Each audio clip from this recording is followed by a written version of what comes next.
नमस्कार. या जगातील प्रत्येक माणूस एका भयंकर रोगाने ग्रासलेला आहे. त्याचं नाव आहे प्रॉब्लेम.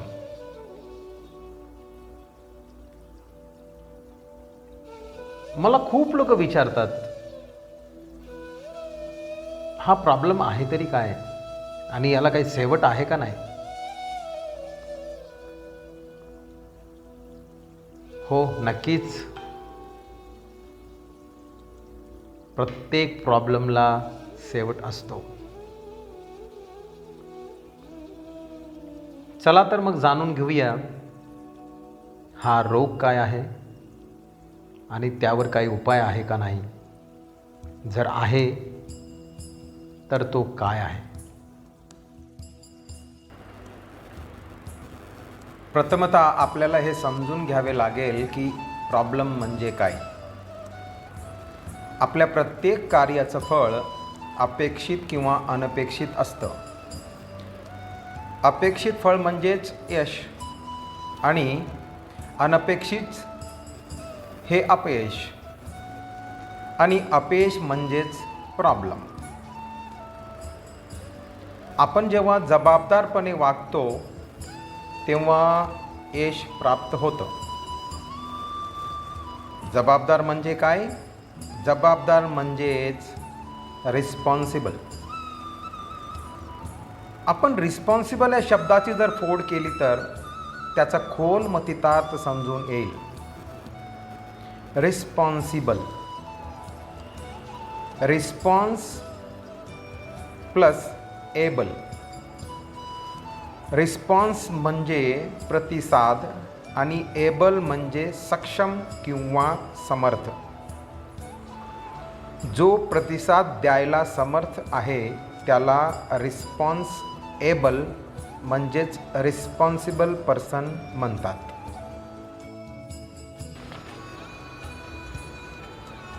जे आपल्यासोबत घडतं ते आपल्या प्रतिसादाचंच फळ असतं. इन शॉर्ट, स्टिम्युलस म्हणजेच आपल्यासोबत घडतं ते आणि रिस्पॉन्स म्हणजे आपण प्रतिसाद देतो ते. Stimulus plus response is equal to outcome. म्हणजे आपल्यासोबत जे घडतं ते आपल्या हातात नसतं, पण रिस्पॉन्स किंवा प्रतिसाद देण्याचं स्वातंत्र्य आपल्याच जवळ असतं. ते स्वातंत्र्य पूर्णपणे वापरून जर आपण अनुकूल प्रतिसाद दिला किंवा पॉझिटिव्ह रिस्पॉन्स दिला तर आउटकम किंवा मिळणारं फळ हे पॉझिटिव्ह किंवा गोड असतं. त्यालाच आपण यश म्हणतो. आणि जर रिस्पॉन्स निगेटिव्ह झाला किंवा विचार न करता गडबडीत किंवा दबावाखाली दिला तर आउटकम किंवा मिळणारं फळ हे निगेटिव्ह किंवा कडू असू शकतं आणि त्यालाच आपण अपयश किंवा प्रॉब्लेम म्हणतो. प्रत्येक यशस्वी किंवा सक्सेसफुल माणसाचे खूपसे चांगले गुण असतात, म्हणूनच तो यशस्वी ठरतो आणि तो इतरांच्या यशात पण भागीदारी असतो. सर्वात महत्त्वाचं म्हणजे त्याचं यश हे वाढतच जातं, कधीही कमी होत नाही. प्रत्येक यशस्वी व्यक्तीकडे चांगल्या सवयीचा भांडार असतो. अर्थात वाईट सवयी पण असतीलच, पण जसं प्रत्येक औषधाला साईड इफेक्ट असतो, पण त्याचा मोठा भाग जो रोगोपचार करण्यासाठी वापरला जातो त्याचा विचार करून आपण औषध घेतोच, तसा प्रत्येक यशस्वी माणसाच्या जीवनात काही वाईट सवयीचा सहभाग असतो, पण त्याचं पर्सेंटेज हे चांगल्या सवयीच्या मानाने खूप कमी असतं, म्हणून तो सदैव यशस्वी होतो. प्रत्येक यशस्वी व्यक्ती सुखी जीवन जगतोच असंही नाही. जर यश आणि सुख सोबत मिळवायचं असेल तर लाईफ बॅलन्स ठेवणं खूप गरजेचं आहे. हे सारं शक्य आहे जर आपण 3 गोष्टीवर विजय मिळवला तर. 3 महत्त्वाचे विजय किंवा वरदान प्रत्येक व्यक्तीच्या जीवनात यश, सुख आणि शांती आणू शकतात. त्यातला पहिला आहे पर्सनल किंवा प्रायव्हेट विक्ट्री. दुसरा आहे पब्लिक विक्ट्री आणि तिसरा रिन्युअल किंवा शार्पन द सॉ. लहानपणी आपले वडीलधारी मंडळी किंवा आपले शिक्षक सदैव आपल्याला उपदेश करत असतात की मोठा हो रे, किती दिवस लहान बाळासारखा वागशील. इन शॉर्ट ते म्हणत असतात स्वावलंबी हो, म्हणजेच इंडिपेंडंट हो. प्रत्येक इंडिपेंडंट व्यक्तीच्या अंगी 3 चांगले गुण किंवा चांगल्या सवयी असणं गरजेचं आहे. ते म्हणजे नंबर 1, बी प्रोॲक्टिव्ह, म्हणजेच सक्रिय रहा. Number 2, begin with and in the mind, म्हणजेच शेवट लक्षात ठेवून सुरुवात करा. आणि number 3, put first thing first, म्हणजेच जे महत्त्वाचं आहे ते अगोदर करा.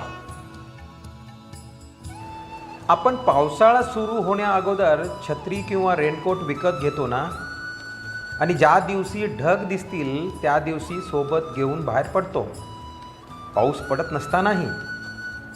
म्हणजे पाऊस पडला तर आपण भिजणार नाही आणि भिजलो नाही तर सर्दी होणार नाही आणि अर्थात डॉक्टरकडे जाण्याची गरज भासणार नाही. जास्त पैसे वाचवण्यासाठी थोडे पैसे अगोदरच खर्च करणे म्हणजेच प्रोॲक्टिव्हनेस किंवा सक्रिय राहणे. भविष्यात येणाऱ्या मोठ्या प्रॉब्लेमला टाळण्यासाठी आपण जर आजपासूनच थोडी मेहनत घ्यायला सुरुवात केली तर येणाऱ्या प्रॉब्लेमला सॉल्व करण्यासाठी लागणारी खूप मोठी मेहनत वाचेल.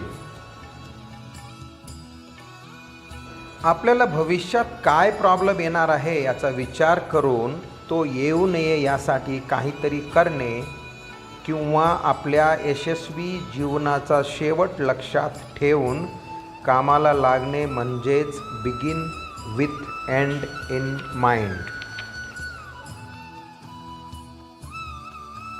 कल्पना करा की तुम्ही एखाद्या प्रसिद्ध व्यक्तीच्या मयतीला जात आहात आणि तिथे पोचल्यानंतर तुम्ही स्वतःला त्या मृत व्यक्तीच्या ठिकाणी पाहत आहात.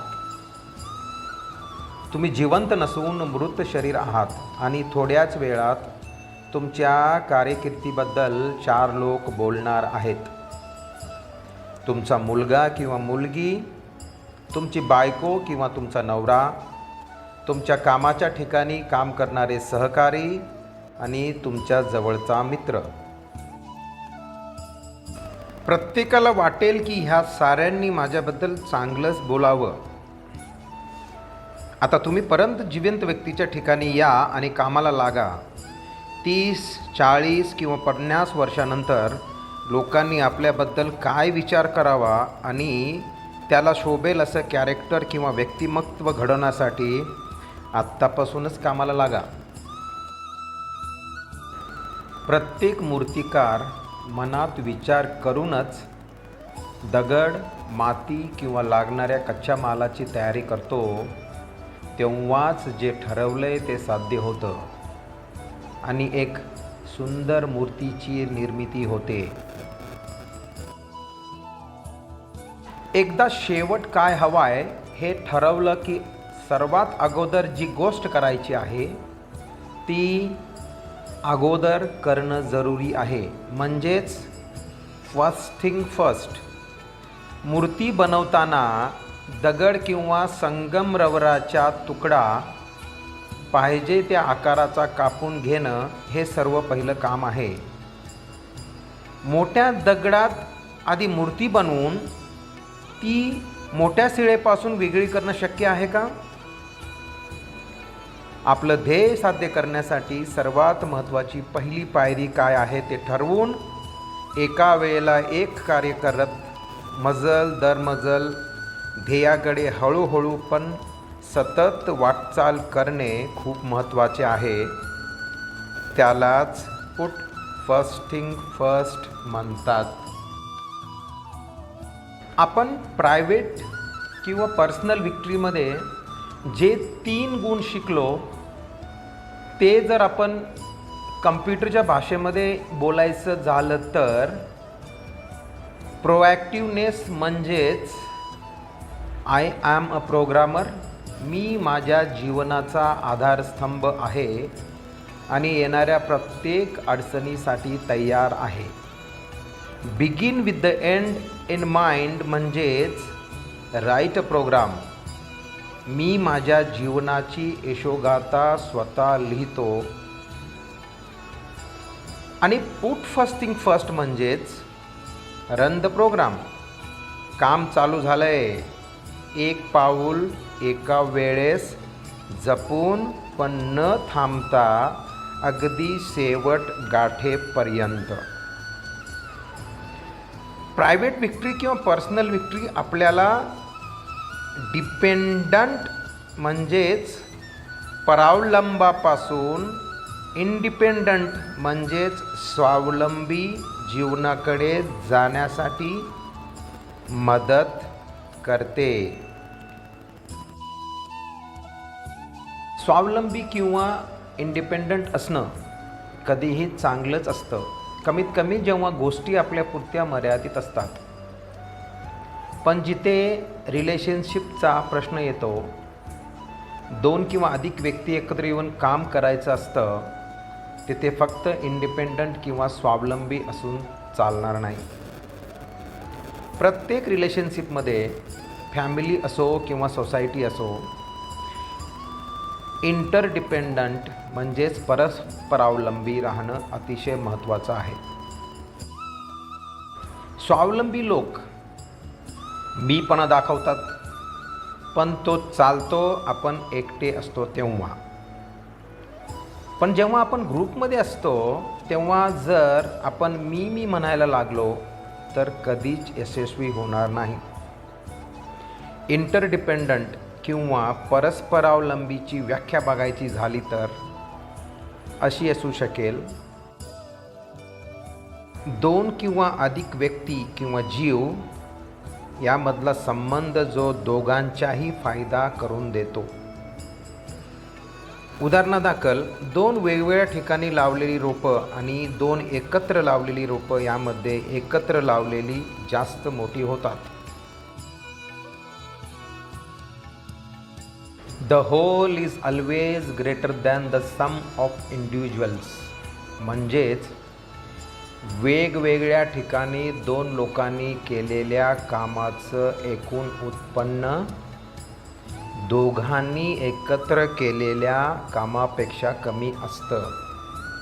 म्हणजेच 1 + 1 = 2. जे ते वेगवेगळे असतील तर आणि 1 + 1 = 11 जर ते एकत्र असतील तर. इंटरडिपेंडन्स परस्परावलंबी म्हणजेच जगावर विजय किंवा त्यालाच आपण पब्लिक विक्ट्री म्हणू शकतो.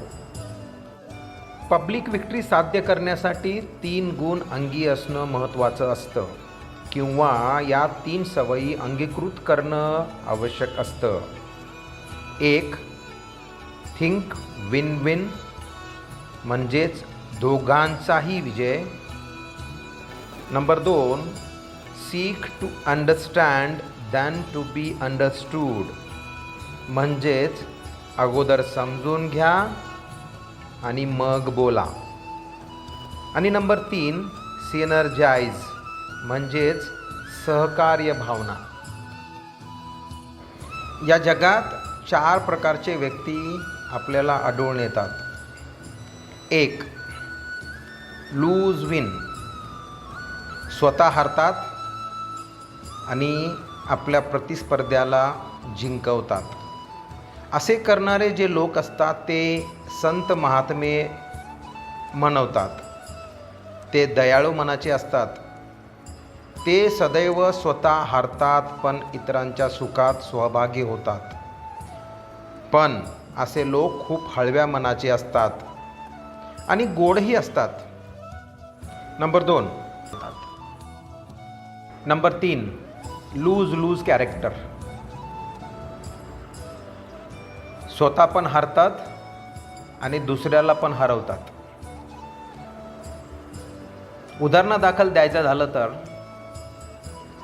एका कोर्टात एक डिवोर्स केस चालू असते.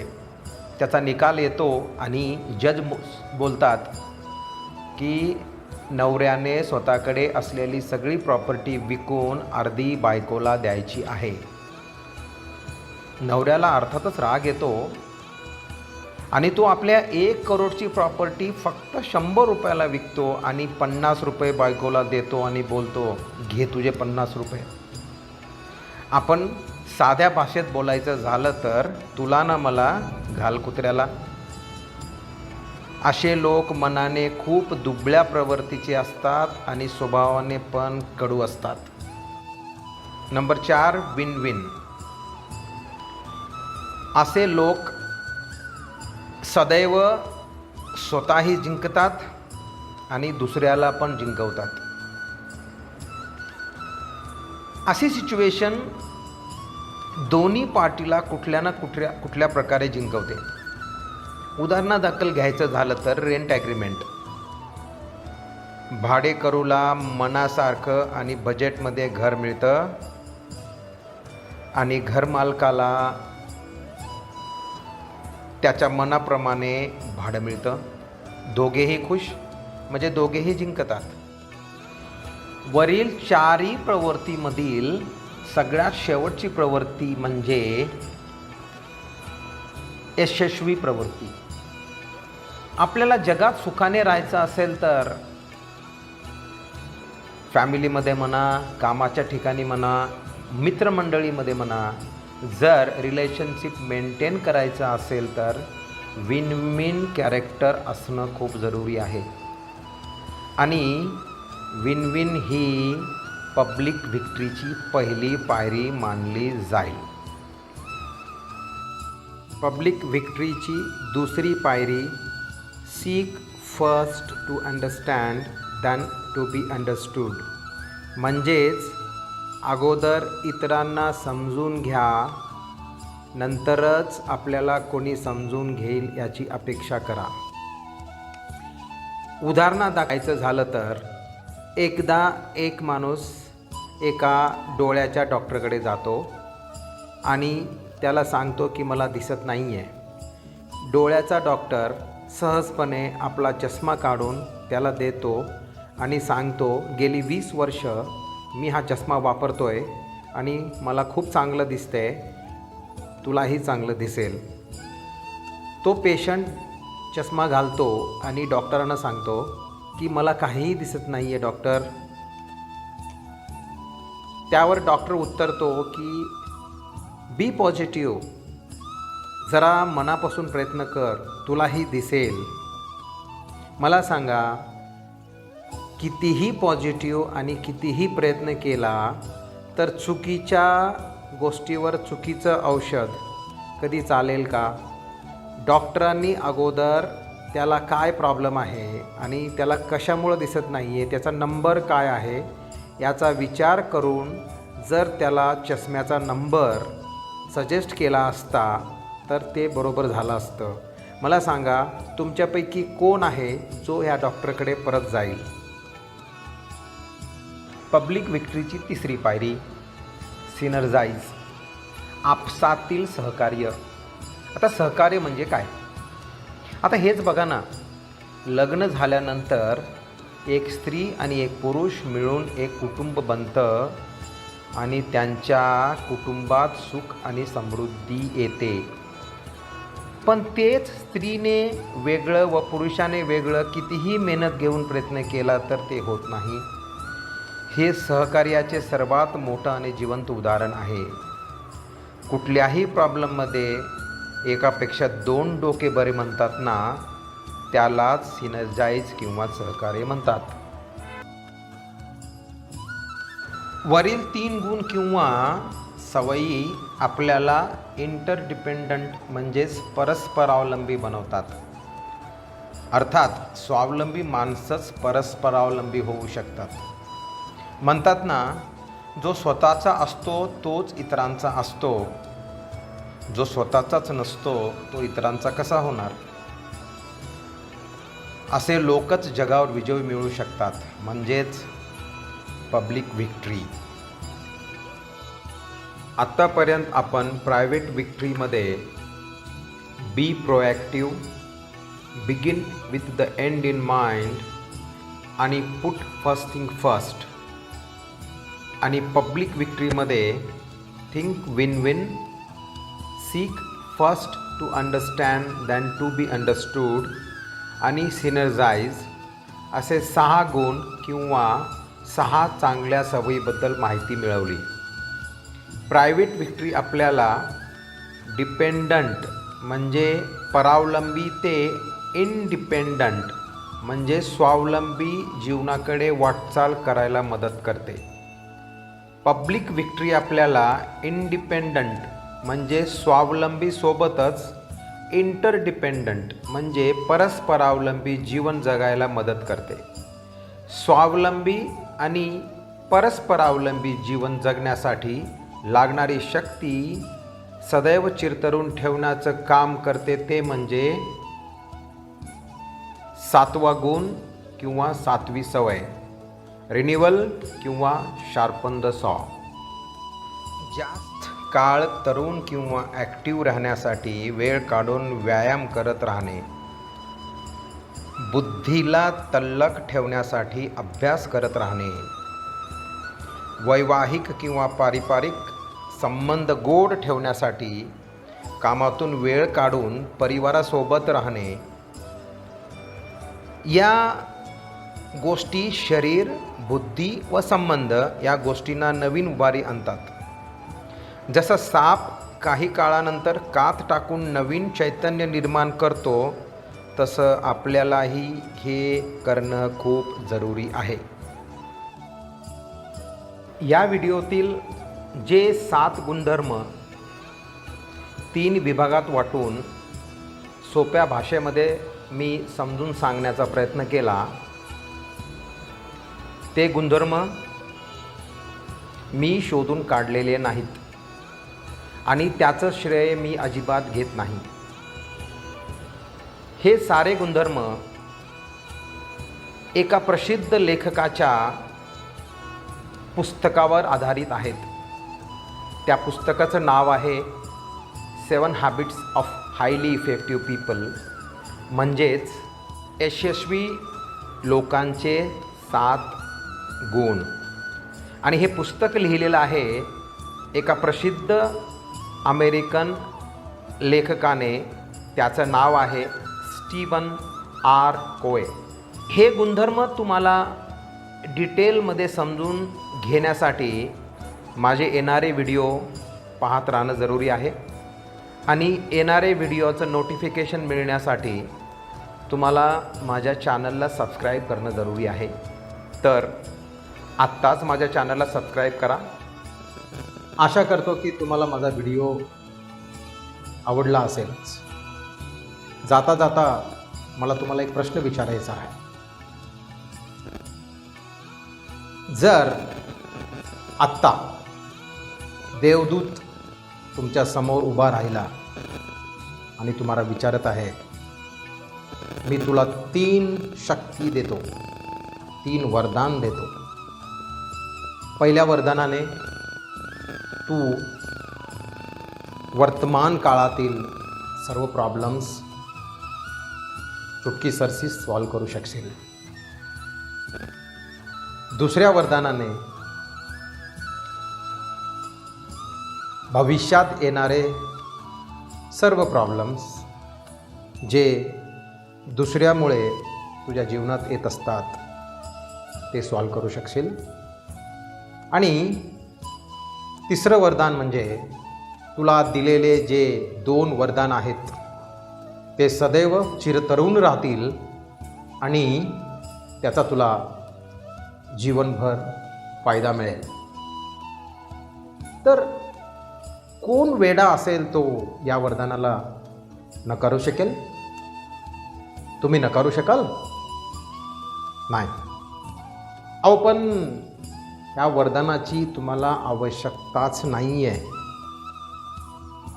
या तिन्ही शक्ती, तिन्ही वरदान तुमच्याकडे आहेत. ते म्हणजे प्रायव्हेट विक्ट्री, पब्लिक विक्ट्री आणि रिन्युअल म्हणजेच शार्पन द सॉ. धन्यवाद.